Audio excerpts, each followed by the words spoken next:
I found out that this article was going to be written before it actually was, because the author of the article put it up in a group on Facebook. It's a group that's called Foreigners in China. She then asked in this group, anyone could give her basically like their opinion as Chinese people, which is a little bit funny because, again, this is a group of foreigners living in China. So I would say it's a very fair assumption that, first of all, most people aren't Chinese.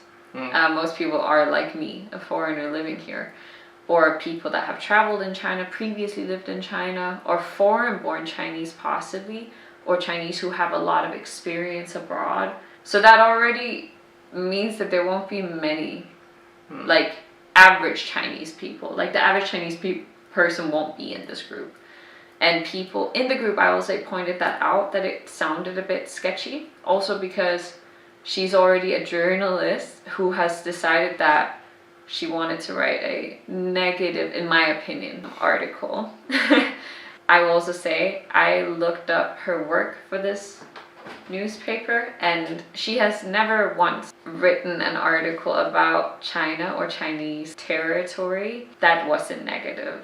I also commented on it that as a Danish person who's living in China, I felt that the way she worded it sounded very awkward. Plus you're asking purposefully for a negative experience instead of a neutral one. And I don't think that's actual journalism, personally.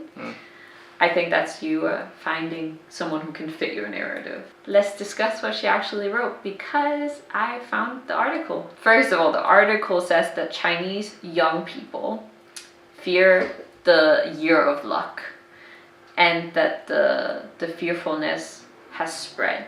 So what she's talking about is the year of the dragon having come in. That some people have a negative feeling about it, which I can say I can't feel. Are you scared? Yeah, tell us. Do you feel fearful about the new year? Did you feel bad about the new year? While Danes look forward to the holidays and family time, that is not the case for some young people in Asia. Asian New Year creates pressure instead of excitement. Let's just clear this up, because I know this is a huge discussion on the internet, abroad especially. Is it Chinese New Year? Is it the Lunar New Year? Is it Spring Festival? Is it whatever? The one term you cannot use is Asian New Year, because that's just inaccurate. That doesn't exist. There's no such thing as Asian New Year. Asia is the most diverse continent. You have so many cultures that didn't interact a whole lot in ancient times, or very minimally. So the cultures don't come from the same thing. So in the Middle East, you have Persians, Ottomans that had a huge influence. In East Asia, you have China having an enormous influence on surrounding countries, which is why it's commonly referred to as Chinese New Year. Calling it Lunar New Year is not fully inaccurate, but if you wanted to be like real scientific about it, it would be Lunar Solar Calendar New Year. Yeah, or agriculture Calendar New Year. Yeah. Let's just get that out of the way. This is not a debate about what it is called, but we can debate what it's definitely not called, and it's not Asian New Year. Yeah. We can put in how many countries that are actually close to China when they celebrate their New Year, because when you say Asian New Year in referral to Chinese or Lunar New Year, you're actually culturally erasing a lot of other cultures, which is wholly inappropriate. And also that she's saying that it's not the case for some people in Asia. I will say I know several people in Denmark that don't enjoy the holidays for different reasons. Some people don't have a family. Some people have bad relationships with their family. There'll always be people who don't enjoy the holidays. That is not a unique to China or Asia as a whole. Some people don't enjoy holidays. But I will say the majority enjoy the fact that they at least get time off. Yeah. Then we have a source that she quotes from. I will put it out there already. I don't know how to pronounce this person's name because I don't speak their language, because they are not Chinese. They are the attraction to this article. It is this person's picture that was used, and they don't mention in the part of the article that you didn't have to pay for, they don't mention her true nationality. On the 10th of February, Asians the world over celebrates what we wrongly call Chinese New Year. But this year, the celebration is even more meaningful because we step into the year of the dragon, which is known to be a year of extra luck in the Asian calendar. Every year is an animal year, and there's only 12, every 12th year is the dragon year. So like we previously said, it's wrong to say that there's one Asian New Year. Yeah. That claim is just wrong, and the 10th of February is only this year, because the Chinese calendar doesn't follow the Gregorian calendar year. So it moves every year because it follows the solar and moon cycle. It's also weird to say that it's wrong to call it Chinese New Year because that is one of its official names. Yeah. The Chinese government recognizes multiple names, including Lunar New Year and Spring Festival. Because no Chinese person in China, of course, calls it Chinese New Year because it's just a new year.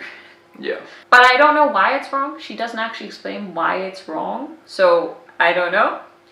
I guess she just thinks it's wrong. Seemingly, it sounds nice. Because who wouldn't want to look forward to greater chances at getting into your dream education or land that, like the dream job, you're a higher position at work. So as far as I know, the dragon year shouldn't be lucky to everyone. For example, I am born in the year of the ox. So when I look it up, this year is actually not a great year for me. And I have seen that people talk about that each year, depending on which year you were born in, you have to wear like a type of bracelet.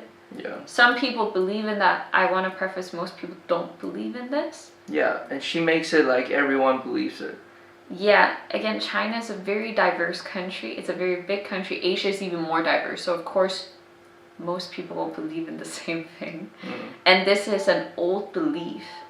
Superstition is not that common in China today. No. We would like for the Chinese viewers to please vote. Do you believe in the superstition of like, if you're born in a specific year, you will have luck? For example, my year is known to be stubborn. I don't know what the rooster is known for. That's Chinese year. I just think it's less cool than mine. I'm definitely more aggressive than you, rooster. Yeah. He doesn't sound like a rooster, luckily. That would get really annoying. Regardless, this special year, New Year celebration, creates worries for many young in Asia. And here's where I commented that why say Asia and then call it China in the headline. Then write Asia instead of China when you keep saying Asia. And full disclaimer, like, I am sure that there's people who feel pressure. There are always people who feel pressure around holidays.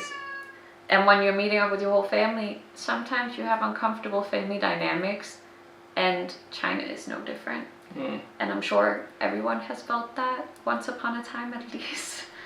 Yeah, so, when it comes to getting married, I think a lot of countries, them are included. Some people will feel pressure from their family, for sure. Yeah. It's a tradition that has existed for a long time. Of course, it's a social pressure. And then this is a quote from the person that they use as their main headliner for the story. The pressure has grown because it has become the year of the dragon. My in-laws believe that it will bring good luck for the whole family if I give birth to a child this year, says 27-year-old Chen Xianye from Jiangsu province in eastern China. Keep that in mind, that it says that she's from Jiangsu. And then it has a fact column about Chinese New Year. Suddenly, she calls it Chinese New Year. You just call it wrong. Yeah, according to you. I get that you're also Danish. So is that why you called it the wrong name? Moving on. The whole family is going to ask when I'm going to get married. I don't want to answer, says Billy from Sichuan province in western China. He doesn't want to put out his real name because his family can't know that he has let himself get interviewed. I'm not saying it's okay that your family puts pressure on you, because I don't believe it is. I believe it's your decision when you're going to get married. But I will say it's very normal, especially when you're 35 and you don't have a serious relationship. Your family's going to ask, they're worried. Like, no one wants their child to end up alone, because one day your parents and your family won't necessarily be there anymore. Jia Yi was 30, just turned 30 around the time when we met. You turned 30 right after we met. So I call him a leftover man. That's a joke. So it would be asked in most countries. I will put out here my siblings, who are quite a bit older than me, my siblings are 10, 15 years older than me, have also made comments around, like, when I was still single, are you gonna find someone, you know, you're not getting any younger, like, if you want kids, you kind of have to go out there, you know. And I was 25, I think, when I got told this in Denmark. Like, they don't mean bad by it, and they didn't mean like, oh, jump out and find anyone, but it's a normal question, because if you want a family, there is a time limit, to be fair. It's no one's business. I fully get that, but it's just realistic that people will ask. That's a world culture issue that we feel entitled to put that pressure on people. And I get why he finds it annoying. I would too. So they put in the couple's, the woman from earlier and her husband's picture. So it says underneath the photo that Chen Xianye is getting married on the 15th of February. So that means they're already married. So congratulations for getting married. 5 days into the year of the dragon, in the hope that the marriage would in this way become extra happy. So a little piece of not shitting on their marriage at all. Congratulations, hope you stay together. But this is a widow's year in Chinese superstition. Oh, so, I didn't know that. No, I only know because I follow a lot of people that talk about these things online. But this year is a widow's year, so a lot of people that believe in this actually believe you shouldn't get married this year. How much does this family then really believe in it? Do they partially believe in it only then? The young people resistance against celebrating the new year can be seen as a part of a societal tendency in China. The younger adults in China are in less contact with their families in general, shows a study conducted by Nanjing University. So we just talked about that a big chunk of it might also be like why New Year has become less popular to travel in for some people. It's the one time you have off in a year for a long period, so some people use it to travel around. Yeah. That's not uncommon anymore. And COVID made this even more common. The part about people being in less contact with their family, I find it a bit disingenuous to make it sound as if it's because of the New Year. New Year's not the only time you would have this pressure if you're from a family that pressures you. Yeah. A lot of Chinese, I am aware, had bad relationships with their parents growing up. You didn't. Jai is from a family where they're very chill. You said you've never had pressure. Never. About marrying. We don't have any pressure from his relatives about having children at all. Your parents haven't mentioned that, even though I'm sure they want grandkids. It's not like that in his case. And this is not to say it doesn't exist. It definitely does. But it's wrong to make it seem like there's a distinct trend in it. Yeah. Then comes all the stuff about this woman and her relationship. So this is where the article cut off for me before I paid to see it. Has to give birth to a child is the mini headline here. Chen Xianye had only known her husband for a few months when they decided to get married. Chen Xianye is from the Philippines and her husband is Chinese. The couple met online in September and 3 months ago she moved to China to start the wedding planning. Ever since she's felt the pressure constantly from her in-laws about getting pregnant. So first of all, suddenly she's not from Jiangsu. She's actually from the Philippines. I could tell her name wasn't Chinese when I read it, so I assumed that she might just be minority. You said it's unlikely based on the name, and then we saw that she was from the Philippines and it all made a lot more sense. But it's definitely very, very sketchy that it was put as she is from instead of lives in. She's not from Jiangsu, she's from Philippines. Yeah, and she's only lived in China for 3 months when this article was written. First of all, I think the reason why she wrote about this Filipino-Chinese couple is because this journalist doesn't know many Chinese and she probably can't speak the language. That's why she asked in the foreigner in China group for help. Yeah, that's the reason. And also, she didn't mention this person is Filipina on the free part because you need to pay to see the whole article. And I think she did it on purpose. Then the final piece, and this is the first Chinese person we're hearing from that is giving their real name. I'll read the final piece of the article. However, it's not all young people that fear the new year in Beijing. 28-year-old Zhao Jinyi looks forward to the new year with his family. Although he is single and know that they're going to ask about marriage, it doesn't worry him. I see it more like they're showing care. They're expecting that I will get married, but there's no pressure, he says. Zhao Jinyi says that it could be because of his family's financial situation that they don't pressure him. His experience is that well-off families don't need to worry about their children's marriage. I can't comment on that. I'm not Chinese. But again, it just shows that there's a lot of variety.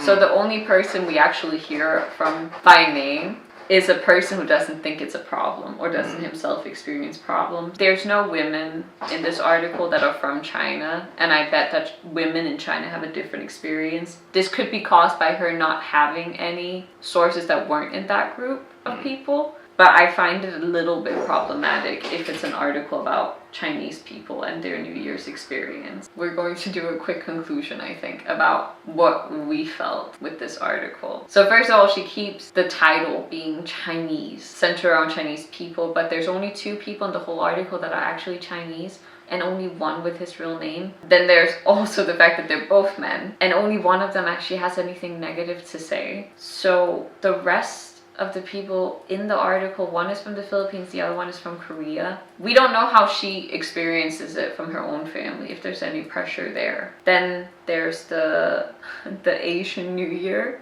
being an incorrect term, and I find that to be a very disappointing issue to have in your article when it's so easy not to make that mistake. From my perspective, I just think she's doing it on purpose. I'm not surprised the tone of the article is so familiar to me. You have a conclusion first and you find people that support this belief. Yeah, this narrative. And I gotta say, I find it a little bit cheap that you put the one person who doesn't have an issue with it and the one of the only Chinese people to comment on this at the very end. And that you falsely portray it as if the woman you used for your main story as Chinese, because again, no one can see it unless they pay, and the subscription for this newspaper is not that cheap. So there's definitely a narrative here being painted, which is something I gotta say I also see in Western news a lot when it comes to China, and it's very disappointing because I get like no one in Denmark who has the average amount of knowledge about Asia will be able to see her name like I did and be like, that's not a Han Chinese name at the very least. So you gotta pay to watch the whole article. And the free part, the writer was trying to trick you. That woman is Chinese. I think there's something to think about the fact that when it comes to China, she's only written negative vibe stories, where it's very clear that she wants to portray China in a negative light with negative social issues. And not to say China doesn't have this problem, but it's not for everyone. And to portray it as if people don't like Chinese New Year because of it is very cruel. And this is very mainstream media. It was the 3rd most read article when I checked it. Yeah. So I think there'll be some people in the West that won't understand why this seems problematic, but you gotta understand Chinese New Year is the biggest celebration in this country every year. So the equivalent for Danes would literally be writing a Christmas article about Danish Christmas and then making it about how people feel pressure to drink during Christmas celebrations. And we're not saying that it's not a problem. Of course, I know that a lot of parents push their kids to get married with someone they don't even know. Yeah, that is a problem. But if you try to show the problem, this is not the way. No. Yeah, like it's not very convincing, this article. And it feels like you already have the conclusion and you just want to prove that you're right. And you find some random examples.